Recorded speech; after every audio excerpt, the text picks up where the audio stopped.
제가 설교 제목을 아그리빠로 살 것인가, 아리스토블로로 살 것인가. 그런데 더 정확하게 하면 아그리빠의 패밀리, 가족으로 살 것인가, 아리스토블로의 가족으로 살 것인가. 이게 더 정확한 제목이 되겠습니다. 아리스토블로는 25장, 26장 사도행전에는 아그리빠 2세가 나오고 사도행전 12장에 또 아그리빠가 있습니다. 그 사람은 아그리빠 1세라는 사람인데 이 두 사람의 역사 속에 교회가 굉장히 위태로운 그런 상황이고 그런 위태로운 상황 속에 로마서 16장 10절은 주후 57년, 58년, 59년 그 무렵에 기록된 로마서에서 아리스토블로라는 사람의 그 패밀리가 한 번 더 소개되면서 그들을 가리켜 그리스도 예수 안에 있는 이라고 이렇게 인사하고 있다는 사실입니다.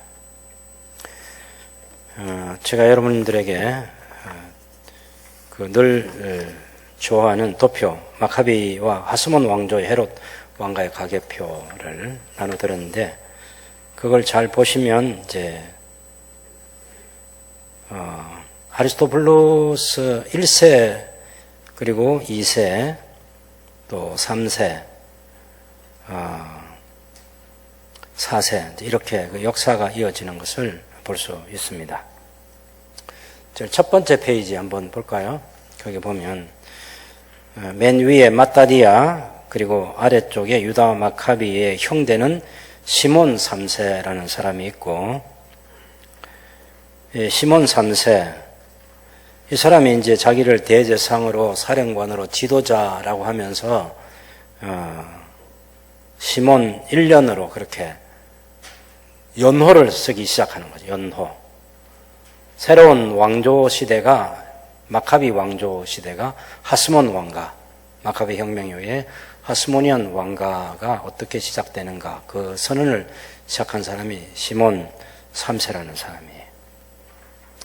물론 맨 오른쪽에 있는 첫 번째 줄에 요나단 아포스라는 사람은 이 사람도 굉장히 유명한 사람인데 이집트의 프톨레미 왕조에서도 인정해주고 또 시리아의 셀루쿠스 왕조에서 인정받은 사람이 요나단 아포스입니다. 제 40대 대제사장을 한 사람인데 이때는 왕은 아니고 그냥 쭉 이제 소개를 받는 그러니까 최고의 통치자로 대제사장과 최고의 통치자로 그렇게 서로 인정하고 사는 그런 시대인데 그 시몬 3세라는 사람은 자기 때부터 연호를 쓰는 거죠. 시몬 1년, 그 다음은 시몬 2년, 시몬 3년 이렇게 내려가겠죠. 그 시몬의 아들이 요한 힐카누스 1세라고 하는 아주 유명한 대제사장이고 그렇습니다. 역시 이때도 아주 사령관이나 통치자나 그런 이름을 썼지 왕이라는 이름은 요한 힐카누스 1세 때도 사용하지 않았고 이때 이제 수많은 영토 확장 전쟁도 하고 그렇게 해서 이두메 지역도 정복하고 그리고 제가 자주 말씀드렸습니다 하는 그리심산 성전이 여러분 3개 있는 거 아시죠? 3개. 그리심산에도 하나, 예루살렘에 하나 있고요. 그 다음에 그리심산의 성전이 알렉산더 대왕 때 세워졌고 그 다음에 이집트에도 성전이 나중에 세워집니다. 프톨레미 왕조 때. 그래서 이 성전이 3개가 돼요. 유대인들이 다 거기 있잖아요. 그래서 이집트도 한 수많은 그 사람들이 알렉산드리아 지방을 중심으로 해서 많은 유대인들이 그곳으로 이주해 살고 있기 때문에 그들을 위한 성전을 지어줍니다. 왜 그렇게 하죠? 예루살렘을 견제하기 위해서 그러는 거죠. 어쨌든 그런 성전이 3개가 있던 그런 역사적인 시간인데 이 알렉산더 대왕 때 세워진 이 그리심산 성전을 힐카누스 1세가 파괴해버린 이야기를 전해 들렸습니다. 그 다음에 요한 힐카누스 1세가 죽으면서 자기 아들이 첫 번째 아들이 거기 있는데 아리스토블로스 1세 이 사람 이제 기억해둬야 돼요. 이 사람한테 이제 제 43대 대제사장의 권한을 갖게 되는데 욕심이 아주 많습니다. 장남이고, 그렇게 하면서 맨 오른쪽에는 안티고노스 1세, 이 차남을 아리스토블루스 1세가 죽여버립니다. 왜죠? 권력의 자리를 둘이 나눌 수 없기 때문에 차남을 먼저 죽이고, 그 다음에 세 동생하고 어머니를 감옥에 가둡니다. 그래서 어머니는 감옥에서 굶겨 죽이고, 그리고 이제 두 동생은 갇혀 있잖아요. 근데 아리스토블루스 1세가 1년 만에 죽습니다. 이 사람에게 유명한 것은 왕이라는 그 호칭을 공식적으로 하스모니안 왕조 때 쓰기 시작한 사람이 바로 이 아리스토블루스 1세입니다. 왕이면서 이제 대제상이 되는 거죠. 자기 동생 차남을 죽인 죄에 대한 죄책감으로 1년 후에 이 아리스토블루스 1세가 죽습니다. 그럼 아리스토블루스 1세하고 살로메 알렉산드라가 부부였기 때문에 자기 동생들 둘은 감옥에 갇혀 있고 어머니는 감옥에서 죽었고 자기 부인에게 모든 게 돌아가야 되는데 여자가 대제상이 될 수는 없잖아요. 그러니까 살로메 알렉산드라가 자기 시동생 한 사람인 알렉산더 얀네우스라는 동생을 풀어주면서 제가 참 말을 잘못 감옥에 세 동생이 있었는데 한 사람은 죽이고 한 사람은 풀어주고 그래서 또 한 사람 알렉산더 얀네우스는 살로메 알렉산드라와 결혼을 합니다. 이때 그 유명한 바리세파 사람들이 강력하게 항의를 하는 거예요. 그래가지고 수천 명이 항의를 할 때 800명을 처형합니다. 알렉산더 얀네우스가. 그리고 자기는 공식적으로 나는 사두개파 사람이라고 그렇게 자기는 사두개인으로 이 알렉산더 얀네우스가 그렇게 선포를 하고 그때 바리세파 사람들이 많은 핍박을 받게 되죠. 그리고 나서 이제 살로메 알렉산드라가 여왕이 되고 자기 남편인 알렉산더 얀네우스가 대제상이 되죠. 그리고 알렉산더 얀네우스가 죽으면서 자기 부인 살로메 알렉산드라에게 그 바리세파 사람과 화해를 하도록 그렇게 얘기를 합니다. 여러분 아리스토블루스라는 이런 이름, 요한 힐카누스라는 이런 이름은요 히브리식 이름은 아니에요. 히브리식 이름은 시몬, 유다, 요나단 이런 이름이 히브리식 이름이고 요한 힐카누스 1세, 아리스토블루스 사는 이런 거는 헬라식, 그리스식 이름이에요. 그러니까 지금 그리스 제국, 헬라 제국의 셀루쿠스 왕조와 싸우면서도 헬라 문화는 굉장히 받아들였습니다. 누구를 중심으로 해서 사두개파를 중심으로 해가지고 권력 주변에 많이 그것을 받아들이고 바리세파는 전통적이고 보수적인 사람들이기 때문에 그 헬라 문화를 받아들이지 않으려고 하고 그렇게 해서 두 사람 간에 심각한 그런 갈등 관계가 생겨나죠.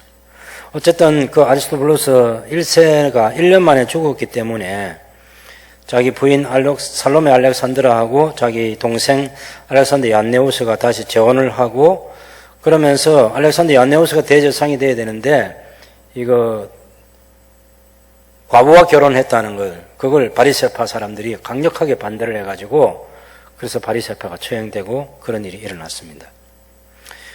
그러고 나서 알렉산드라하고 알렉산더 얀네우스 두 사람 사이에서 태어난 아들 둘이 있었죠. 하나는 장남인 요한 힐카누스 2세 그리고 차남인 아리스토블루스 2세. 그래서 요한 힐카누스 2세가 먼저 제45대 제상이 됩니다. 대제상이. 그 9년 동안 대제상이 돼요. 그리고 아리스토블루스 2세가 나중에 자기 형 요한 힐카누스 2세를 몰아내고 46대 대제상이 됩니다. 요한 힐카누스 2세 이때 이제 이 사람을 돕는 사람이 그 오른쪽에 있는 헤롯의 아버지인 헤롯 안티파텔이라는 이 사람이 힐카누스 2세를 도와가지고 심약한, 마음이 약한 사람인데 그래서 나바테아 왕국에 5만의 병사를 이끌고 와가지고 그 아리스토블루스 2세를 몰아내고 두 번째 제47대 대제상을 요한 힐카누스 2세가 하는 거죠. 그런데 그때 아리스토블루스 2세에게는 그의 아들이 두 사람이 있는데 하나는 알렉산더 2세하고 하나는 안티고누스 2세가 아리스토블루스 2세의 아들입니다.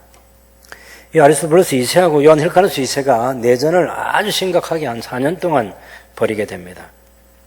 그때 로마의 폼페이우스 장군에게 안티파테르라고 하는 이 행정관이 그 비선, 우리가 흔히 말하는 그 비선 실세를 할 수 있는 이 사람이 이제 그 폼페이우 장군을 끌어들여가지고 준 63년에 예루살렘을 송두리째 내주는 그런 일이 발생하게 되는 거죠. 63년. 그래서 요한 힐카누스 2세를 63년에서 40년까지 두 번째 대제사장이 되는 거죠. 그러니까 폼페이우스 장군이라는 그 당대에 굉장히 유명한 장군입니다. 율리우스 카이사르, 그 다음에 폼페이우스 장군, 또 재산이 굉장히 많았던 그 그라투스라는 사람, 이런 사람, 크라수스죠. 크라수스 사람하고 같이 삼도 정치를 했던 사람이 폼페이우스 장군인데, 이 사람이 이제 요한 힐카누스 2세를 지원하고 도와주는 거죠. 그럼 그렇게 하려면 그 폼페이우 장군한테 많은 뇌물을 갖다 바쳐야 된다는 거 상식적으로 아시겠죠? 예, 그런 시대를 살았습니다. 그럼 그걸 다시 그 아들인 아리스토블루스 2세의 아들인 안티고노스 2세가 자기의 큰아버지인 요한 힐카누스 2세를 대제사장을 못하게 하기 위해서 귀를 잘라버렸어요. 그래서 안티고노스 2세가 제48대 대제사장이 되는 이야기를 40년에서 37년까지라고 하는 그 연대기를 제가 기록을 해두었습니다. 이 정말 거룩한 하스모니안 왕조잖아요. 내용물은 하나도 거룩한 게 없다는 거 아시겠죠? 왕권과 대제사장의 권력. 그러면 예루살렘 성전에 어마어마한 돈이 있어요. 대제사장직을 포기 못하는 이유가 디아스포라 유대인들이 1년 동안 벌어들이는 장사를 세계적으로 잘해가지고 11조 어마어마하게 갖고 오죠. 절기 지킬 때 돈 가져오죠. 왜 로마나 셀루쿠스 왕조나 포도레미 왕조가 이 예루살렘의 이 대제사장을 보호해주고 하느냐면은 거기서부터 돈이 나오기 때문에 그래요. 돈이. 우리가 상상을 초월한 돈이 거기 있습니다. 신전마다 물론 많이 있겠지만 특히 유대인들이 그 시대에 월등한 민족이잖아요. 그러니 세계에 흩어져 가지고 돈을 잘 벌어 가지고 11조 갖다 주는 거죠. 6월절 지키려고.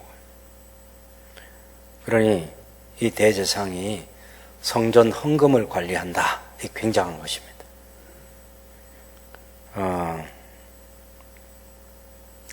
사실은 그 요한 힐카누스 2세 이 사람이 말이죠. 이 사람 대제사장 때 그 폼페이우스 장군이 예루살렘에 들어와 가지고 지성소까지 들어가 봅니다. 지성소에 가보니까 아무것도 없잖아요. 네, 아무것도 없어요. 대신에 신전에 돈이 많죠. 근데 폼페이우스 장군이 직접 손대지 않습니다. 근데 지성소에 들어갔다. 이게 바리새인들에게는 견딜 수 없는 모독이에요. 감히 어떻게 그때 1년에 대제사장이 딱 한 번 들어가는 지성소에 평민이, 장군이 군합발로 들어갔다. 나중에요, 폼페이우스 장군하고 율리우스 카이사르하고 싸울 때, 그래서 바리새인들이 이 카이사르를 지원해가지고 폼페이우스를 몰락시키는데 일조하게 됩니다. 그것이 성전을 지성소에 들어갔다는 걸 나중에 보복하는 거예요. 그만큼 무시무시한 일들이 그 시대에 있었습니다. 어쨌든 지금 안티고노스 2세는 아리스토블루스 2세이고 계속 아버지와 아들이 무엇에 욕심이 있습니까? 권력, 돈, 여기에 욕심이 있는 거예요. 굉장한 욕심이에요. 형도 필요 없고 큰아버지도 필요 없어요. 예, 차남인 내가, 능력 있는 내가 해야 되고 내 아들이 해야 되고 그걸 계속 고집하는 거예요. 자, 그런데 아리스토블 2세 다른 아들 알렉산더 2세하고 요한 힐카누스 장남의 아들, 딸이죠, 딸.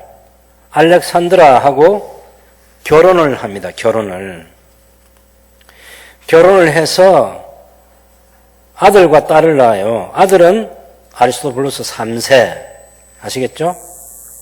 두 번째는 아리스토블루스 3세이고, 딸은 마리안느 1세를 낳아요. 마리안느 1세. 두 번째 장에 보시면 마리암네 1세가 있죠. 당연히 아리스토블루스 2세의 아들 알렉산더 2세하고 요한 힐카누스 2세의 딸 알렉산드라하고 둘이 결혼을 해서 낳은 한 사람은 아들 아리스토블루스 3세, 그 누나가 마리암네 1세인데 이 마리암네 1세가 헤로드 왕의 부인이 되죠. 왕후가 됩니다. 왕후, 왕비. 근데 이때 여러분 거기 한번 보시면 헤롯이 자기가 왕이 되면서 바벨론 출신 그 아나넬, 아리스토블루스 3세 거기 옆에 보면은 헤롯 대제사장이 7명의 대제사장을 임명했는데 아나넬 바벨론 출신 이 대제사장을 임명합니다. 제49대 대제사장으로.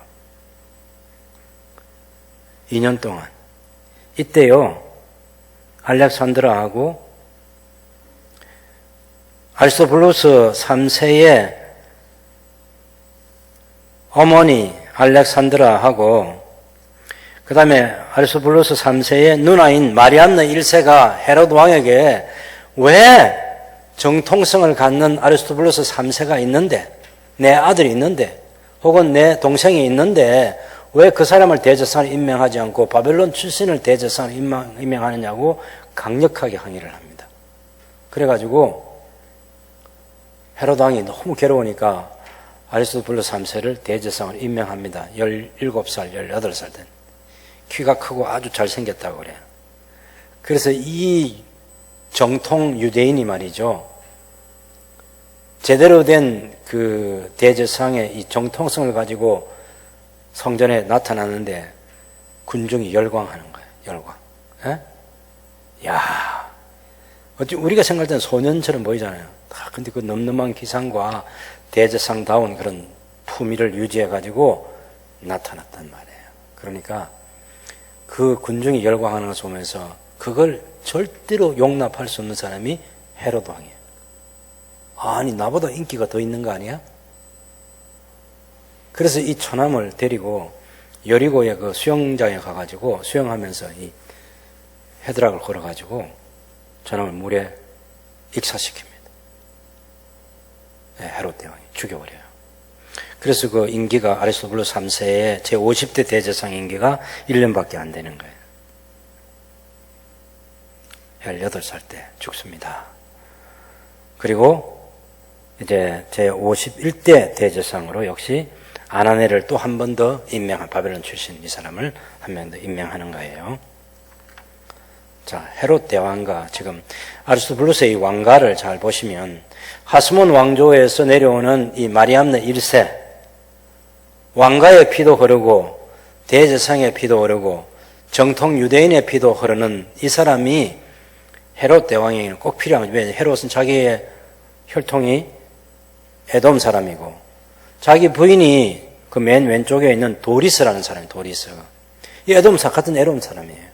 에돔 사람에게 낳은 아들이 그 안티파테르라는 도리스를 통한 아들이 태어났다는 거 제가 말씀드렸죠.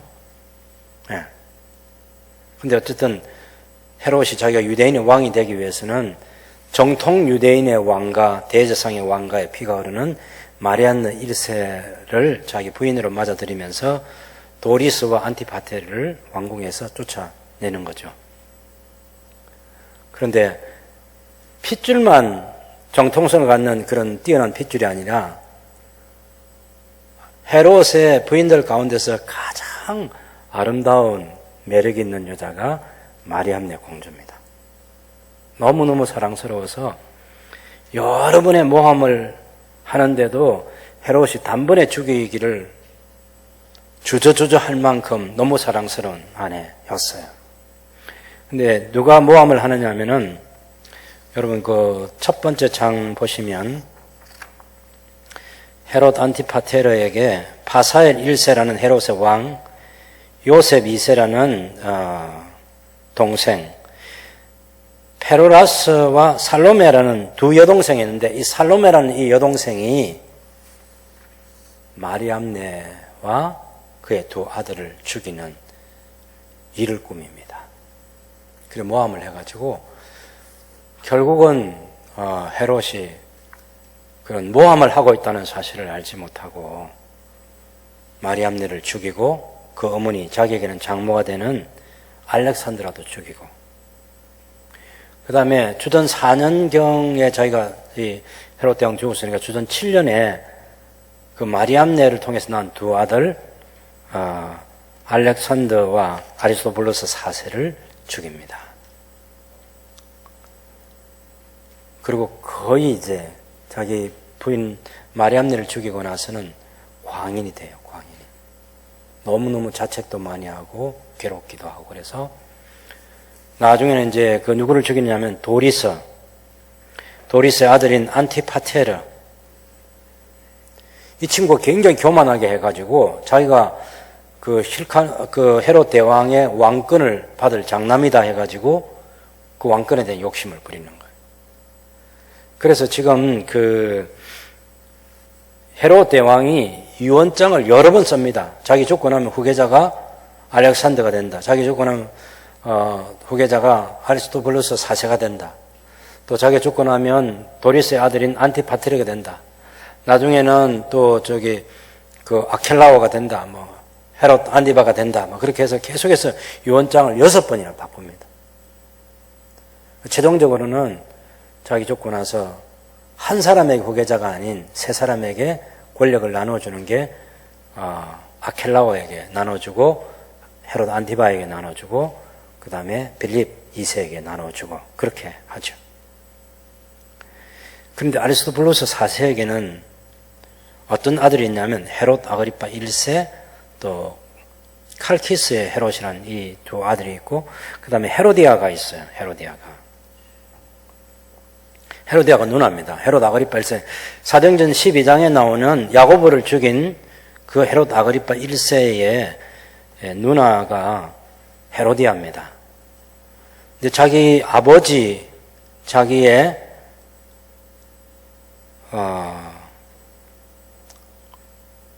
할머니 마리암네 1세를 헤롯 대왕이 할아버지가 죽이는 걸 3살 때 죽이는 걸 알았죠. 그래서 그 어린 아들이 자기 어머니와 함께 아리스토블루스의 부인인 어머니와 함께 로마로 유학을 가서 거기서 시간을 보내고 하는데 제정신이 아니죠. 자기 아버지도 죽었죠. 자기 할머니도 죽었죠. 할아버지가 그렇게 한 걸 알면서 로마에 가서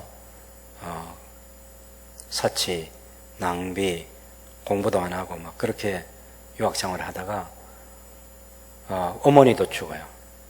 그런데 아그리파 1세의 부인이 자기 남편을 데리고 예루살렘을 돌아와서 누나인 헤로디아에게 도움을 요청하고 그렇게 해서 헤로디아의 도움을 받아가지고 헤롯 안디바에게서 유대의 그 행정관이 됩니다. 아그리파 1세가. 근데 그걸 또 얼마 제대로 또 그 생활을 못하고 원상을 많이 사서 다시 로마로 돌아가요. 로마로 돌아가서 이 사람에게 굉장히 중요한 일이 생기는데 하나는 가이오스 칼리굴라라는 제3대 황제하고 제5대 황제인 그 글라우디우스 황제하고 어린 시절을 친구로 같이 지냅니다. 이 두 사람이 황제가 되잖아요. 그때 아그리파 1세가 유대인의 왕이라는 그 왕의 칭호를 가지고 돌아옵니다. 자기의 선임자인 아켈라오, 그 다음에 헤롯 안디바, 빌립 3세는 왕이 아니고 분봉왕, 영주예요, 영주. 근데 킹이라는 이 왕의 칭호를 아그리파 1세가 딱 받아가지고 오거든요. 어릴 때 자란 자기 친구가 로마 제국의 황제가 된 거예요. 돌아와서 그러니까 얼마나 교만했겠어요.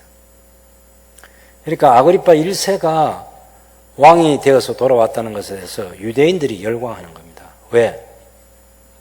요한 힐카누스 2세, 알렉산드라, 그리고 마리암네 1세, 그 피가 흐르는 사람이 헤롯 아그리파 1세인 거죠. 그래서 열광합니다. 열광하는데, 근데 자기는 반쪽짜리잖아요. 그래서 유대인들이 그것을 다 덮어두고, 그 피가 반쪽 흐르지만 우리 유대인의 왕이다 그렇게 해가지고 많은 사람들이 지지를 해주고 바리새파도 막 박수를 보내고 그러니까 이 바리새인들의 환심을 더 사기 위해서 아그리파 1세가 예수님의 제자 가운데 야고보를 칼로 목베어 죽여버리고, 그 유대인들이 좋아하니까 베드로마저 죽이려고 이제 감옥에 가둬뒀다가 베드로는 천사가 보내서 탈출시켜주는 게 사도행전 12장에 나오고, 그 두로와 시돈 사람들하고 이 아그리파 1세하고 사이가 안 좋았는데, 곡식을 시돈과 이 두로 사람이 유대에서 나는 곡창지대 그 곡식을 수입해서 먹는 사람들인데, 아그리파 1세하고 계속 사이가 안 좋으면 안 되니까 화해하는 게 사도행전 12장에 나오고, 그때 이제 그 새벽에 왕복을 빛나는 옷을 입고 나가서 이제 군중들 앞에 서서 연설을 하는데, 아부하는 사람들 있잖아요. 아부하는 사람들. 예? 그 아부하는 사람들이, 이건 신의 소리지 사람의 소리가 아니다. 그리고 아그리파 1세가 그 교만이 우쭐해 가지고, 예, 굉장한 교만이에요. 헤롯 대왕 자기 할아버지가 가지고 있는 그 유대인의 왕이라는 칭호를 자기가 받게 돼서, 그리고 할아버지보다 더해. 할아버지는 로마 제국에 그런 유학을 한 일도 없고, 자기처럼 이 소위 우리가 흔히 말하는 세상에서의 그 경력이라고 하는 스펙이라고 하는 이것도 이렇게 탄탄하게 준비된 사람이 아그리파 1세 외에는 없어요. 그리고 두 황제가 자기를 지지해주는 3대 황제, 4대 황제. 첫 번째 황제는 그 가이사 아구스도, 두 번째 황제는 티베리우스, 세 번째 황제가 가이오스 칼리쿨라, 네 번째 황제가 글라우디오 황제. 그 다음에 이제 다섯 번째가 이제 그 네로가 되는 이런 황제의 그 연대기를 기억하시죠? 두 사람의 황제로부터 지지를 받는 사람이니까 아그리파 1세가 얼마나 교만했겠어. 유대인의 왕, 자기를 신으로 생각하는 우쭐함이 있는, 그걸 하나님께서 탁 치셔서 왕이 된 지 7년 만에 죽습니다. 여러분, 그 왕권 얻으려고요 얼마나 노력했는지 아시죠?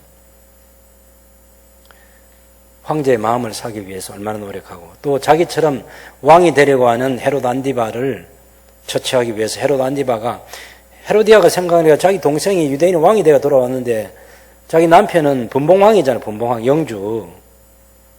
그래서 당신도 좀 가가지고 왕 좀 칭호를 받아오라고 얼마나 닥달을 했겠어요. 근데 헤롯 안디바가 출발했는데 아그리파 1세가 먼저 사람들을 보내서 헤롯 안디바의 비리를 다 고발해가지고 죽게 됐어요. 유배를 보내고, 왕권도, 영주의 그 권한, 분봉왕의 권한도 박탈당하고, 땅은 다 아그리파 1세에게 돌아가고. 그런 일들이 있으니까 아그리파 1세가 교만할 대로 교만해진 거죠. 나 외에는 없다. 그런데 딱 7년 만에 끝나는 거예요. 그 다음에 여러분, 아그리파 2세라는 사람. 이게 이제 사도행전 25장, 26장에 나오는 사람입니다. 이 사람이 불행한 건 뭐가 불행하냐면은 바울을 만난 사람. 바울을 가이사라에서 만나서 바울에게서 하나님의 나라에 대한, 하나님의 왕국과 이 복음에 대한 설명을 자세하게 들은 사람이 아그리파 2세예요. 바울이 결신 초청하는 거 아시죠? 왕이여, 이 사실을 믿으십니까? 믿으시는 줄 아시나이다. 그러면서 이제 왕을 높여서 또 온 마음을 다해서 제가 결박된 것 외에는 저처럼 다 되기를 원합니다. 바울이 그렇게 자랑스러운 그 복음, 예수님의 십자가 사건과 부활 사건을 가지고 복음을 설명하고 하는데 아그리파 2세가 딱 거절하는 거죠. 그래서 이 사람도 결국은 아주 로마 제국의 몰락과 함께 주 70년에 이 사람 아그리파 2세 통치기간에 주 66년에 예루살렘에 혁명이 반란이 일어나가지고 주 70년에 예루살렘 멸망하잖아요. 근데 이 사람은 그때 예루살렘 멸망할 때 누구를 지지했냐? 로마 제국을 지지했어요. 베스파니오스 장군, 그 다음에 티투스 장군을 지지해서 자기는 그 편에 붙어서 예루살렘이 멸망하는 것을 내버려 두고 오히려 로마 제국을 지원한 사람이 아그리파 2세예요. 그 주 100년까지 살았어요.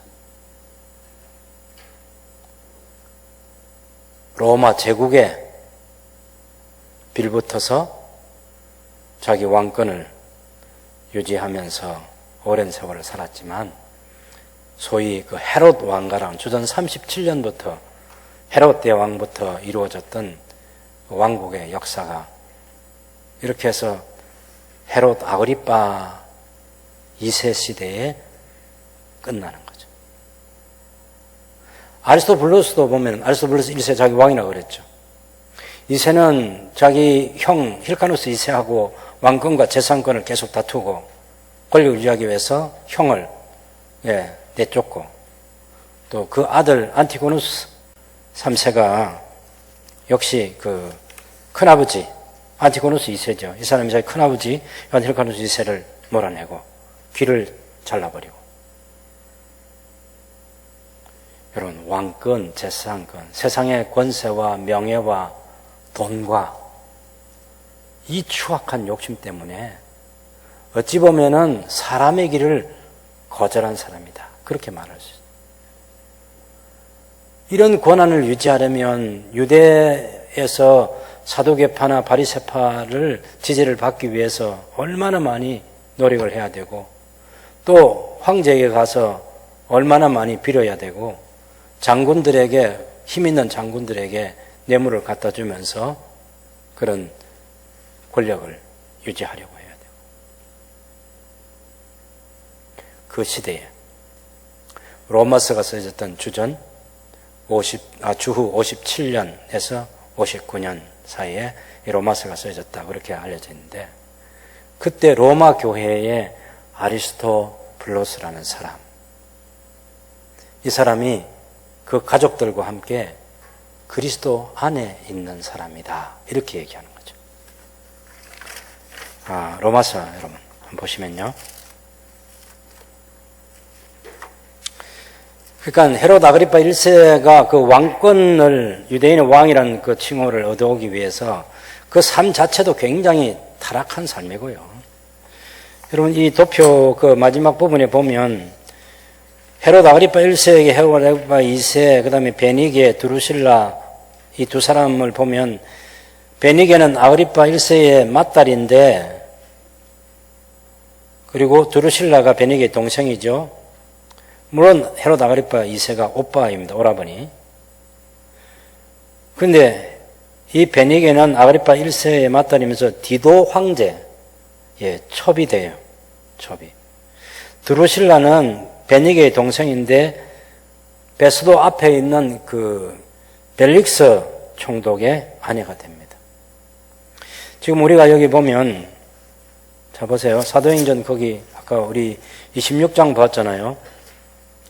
그 26장에 보면 이 베니게가 자기 오빠인 25장 13절에 보면 수일 후에 아그리파 2세 왕과 베니게, 그 동생 베니게가 베스도 총독 앞에 나타났어요. 이때 베니게는 결혼에 실패하고 자기 오라버니 집으로 와서 살고 있는데 사람들은 오빠와 여동생이 같이 산다. 그렇게 인식하는 사람들이 많았습니다. 근데 나중에 이제 이 예루살렘을 누가 포위해줘요? 디도 장군이 포위해서 마지막 주 70년에 멸망을 시키잖아요. 그때 유대 항쟁 중에 유대인의 왕인 아그리파 2세는 예루살렘을 벗어나서 로마군을 지원하면서 자기의 여동생 베니게를 디도의 첩으로 내주는 거죠. 이게 세상이라는 겁니다. 세상. 그리스도 밖에서 일어나는 완전히 미친 세상이라고 말할 수 있겠죠. 마카비 왕조의 마카비 왕국에 마카비 혁명이 일어나서 하스모니안 왕조에 내려오는 아리스토블루스의 사람들도 다 그런 사람입니다. 오직 권세, 오직 명예, 오직 돈. 네. 아그리파 계열의 그 모든 사람들이 다 그런 사람인 거죠. 근데 그때 같은 왕족의 한 사람으로서 아리스토블루스는 그런 역사의 흐름들을 충분히 이해하면서 이 왕국이 아닌 하나님의 왕국에 관심을 갖고 로마서 16장 16절에 보면은 그리스도 안에 있는 아볼로의 가족들에게 안부를 전해 주십시오라고 얘기하는 거죠. 예루살렘으로 돌아오지 않고 로마에 남아 있는 것을 선택하고 로마에서 그리스도인들과 더불어 살면서 도둑질 하지 않고 강도짓 하지 않고 거짓말하지 않고 강간하지 않는 그 시대 악한 사람들과 구별된 삶을 살면서 그리스도인으로 고난받는 것을 기뻐하면서 살아갔던 사람들이 바로 이 사람입니다. 로마서 16장 16절에 나오는 이 사람에 대해서 NIV 성경에 보면 시험을 받아서 검증된 사람으로 이렇게 소개하고 있어요. 거기 우리가 이제 로마서 16장 10절을 읽어보면 우리 한글 성경하고 또 다른 영어 성경들은 그냥 그리스도 안에 인정함을 받은 아벨레에게 안부를 전하고 또 같이 물리는 거죠. 그리스도 안에서 인정을 받은 아리스토블로의 가족에게 문안하라 그랬는데 NIV는 그 인정함을 받기 전에 먼저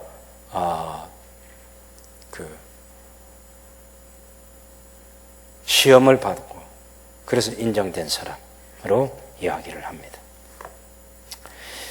이 시대에 우리가 한번 생각해 보면 로마서 16장 10절에 나오는 이 아리스토와 그 가족으로 살아가는데 먼저 가장이 결단을 해야죠. 나는 세상 왕국이 저는 왕족의 가족들에게 줄 수 있는 왕족의 가족이면 우리가 이 세상에 말하는 금수저 그런 얘기 할 수 있잖아요. 그 혜택이 주는 것을 거부하고 평범한 그리스도인의 한 사람. 교회도 크지 않아요.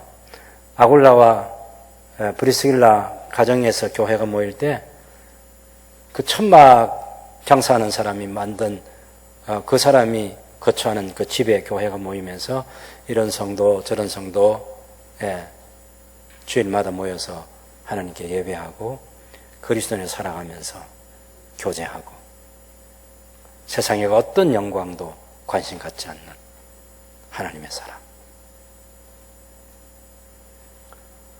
100년의 역사가 흘러가면서 마카비 왕조의 역사도 그렇고 헤로드 왕가의 역사도 그렇고 그리스도 밖에서 이 세상 것에 미쳐서 살다가 세상 것과 함께 망해버린 사람들의 족보. 이제 그 족보의 종지부를 찍고 그리스도 안에서 새로운 가족 공동체로 살아갈 결단을 한 이 사람들. 이 사람들에게 영원한 영광이 기다리고 있는 거죠.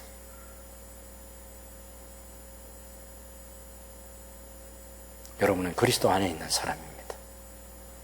얼마나 복된 축복이 우리에게 임했는지 모르겠습니다. 그리스도 안에 있는 누구에게? 그리스도 안에 있는 형제에게, 그리스도 안에 있는 자매에게, 그리스도 안에 있는 그 아무개의 가족들에게 우리가 믿음의 계보를 이어가면서 하나님의 나라 백성으로 살아갈 이유가 여기 있는 거죠. 이것보다 더 명예로운 것은 없습니다. 세상 사람들은 몰라줘도 그리스도 안에 있다. 영원한 내 나라가 이 세상에 속한 것이 아니라고 빌라도 앞에서 그렇게 당당하게 말씀하셨던 그 그리스도 안에 있다는 그리스도의 왕국 안에 있는 이 영광이 영원함을 기뻐하고 자랑스럽게 생각한 사람. 그 사람이 바로 아리스토블로의 가족들인 거죠. 여러분이 선택 잘하신 거고요. 앞으로도 우리가 선택한 이 선택을 자랑스럽게 생각하면서 살아야 되겠습니다. 예수 믿고 사는 사람으로 살다가 예수 믿고 성도로 죽는 죽음이 얼마나 복된지 목사이든 장로이든 권사이든 집사이든 그리스도 안에 있는 사람으로 우리가 소개를 받고 나는 그리스도 안에 있는 누구라고 이걸 자랑하면서 살아가는 사람. 우리 주 예수님께서 두 팔 벌려 기다리는 것이죠. 두 팔 벌려. 언젠가는 여러분 이 481장에 있는 이 찬송 우리가 불러야 될 날이 오게 될 것입니다. 481장 찬송을 잘 보시면 때 저물어서 날이 어두니 구주여 나와 함께 하소서. 내 친구 나를 위로 못할 때 날 돕는 주여 함께 하소서.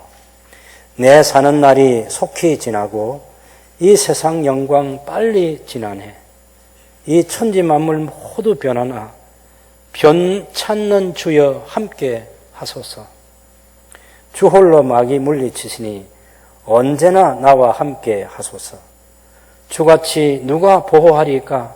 사랑의 주여 함께 하소서.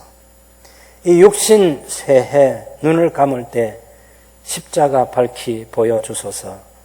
내 모든 슬픔 위로하시고 생명의 주여 함께 하소서. 여러분, 유명한 1912년에 침몰했던 타이타닉호가 침몰할 때 불렀던 노래가 이 노래이고, 2009년에 네덜란드 항공이 그 항공사고가 나서 그때 그 공항에서 울려 퍼진 노래도 이 찬송이고, FA컵 축구 결승전이 열리면 언제나 이 노래를 부르면서 결승전을 치르고, 이게 죽음을 앞둔 사람의 노래예요. 그리고 더 놀라운 것은 인도라는 나라가요, 국경일에 이 노래를 불러요. 그래서 2020년에 인도 국방부에서 더 이상 국경일에 우리가 이 인도적이지 않은 이 노래를 부를 수 없다 그랬는데 국민들이 반대를 해가지고 2021년에 다시 국경일에 이 노래를 불렀어요. 왜? 마하트마 간디가 너무 좋아한 노래라고 그래요. 언제가 때 저물 때 다 변하고 다 사라지고 누구도 곁에 있지 않는 시간이 올 때 주여 함께 계셔 주십시오. 변찮는 주님이 함께 계셔 주십시오. 그리스도인들이 주어지는 가장 큰 위로가 있는 시간이 그 시간 아니겠습니까? 주님 안에서, 그리스도 안에서 살다가 그리스도 안에서 마지막 시간을 맞이하는 자랑스러운 그리스도에 살아가는 저와 여러분들이 될 수 있기를 바랍니다.